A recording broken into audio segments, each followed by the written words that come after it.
My uncle said his business went bankrupt and took my parents $40,000 with it. Yesterday, I saw his face on a billboard. I pulled over, heart hammering against my ribs. The logo was the same. The phone number was the same. But the tagline? Over 500 luxury clients served since 2018. He didn't go bankrupt. He went invisible. I drove to the address listed on the website. It wasn't the dusty shed he showed us years ago. It was a sleek glass office with a fleet of brand new Ford trucks out front. I walked into the lobby. A receptionist looked up. "Welcome to Green Thumb. Are you here for a quote?" "I'm here for Frank," I said, my voice tight. "Mr. Rossi is in a meeting. Do you have an appointment? Tell him his niece is here. The one whose college fund paid for these trucks." Frank walked out 5 minutes later, wearing a tailored suit. He froze when he saw me. "Paige," he stammered, guiding me outside away from the clients. "What are you doing here?" "You said the business folded," I hissed. "You cried at Thanksgiving about losing everything. My dad picked up extra shifts to help you." "It did fold," he lied, sweat beading on his forehead. "This is a new entity. I restructured." "Restructured? The billboard says 5 years running. That means you never stopped." That's when the real bombshell dropped. A woman walked out of the office. She was wearing a Green Thumb polo. "Frank, the invoice for the second location just cleared. $1.2 million.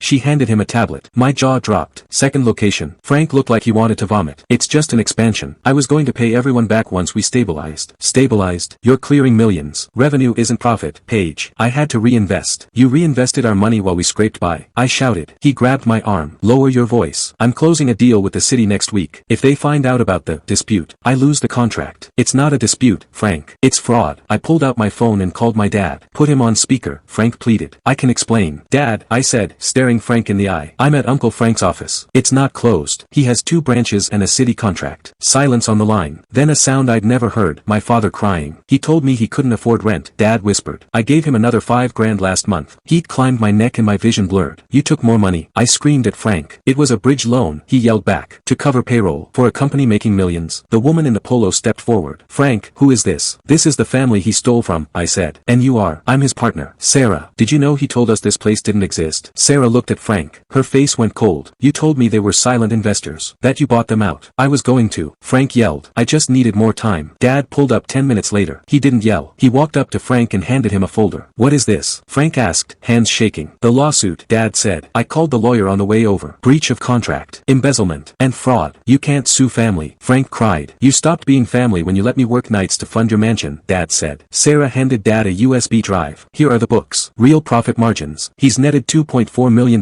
since 2019. Frank turned on her. "You're ruining me." "You ruined yourself," she said, walking back inside. "I'm not going to jail for your lies." Frank is currently facing 3 lawsuits and a criminal investigation. We didn't just get our money back. We got the business. Dad runs it now. He renamed it Truth and Garden. Frank drives an Uber. Sometimes, the grass isn't greener on the other side. It's just painted over a sinkhole.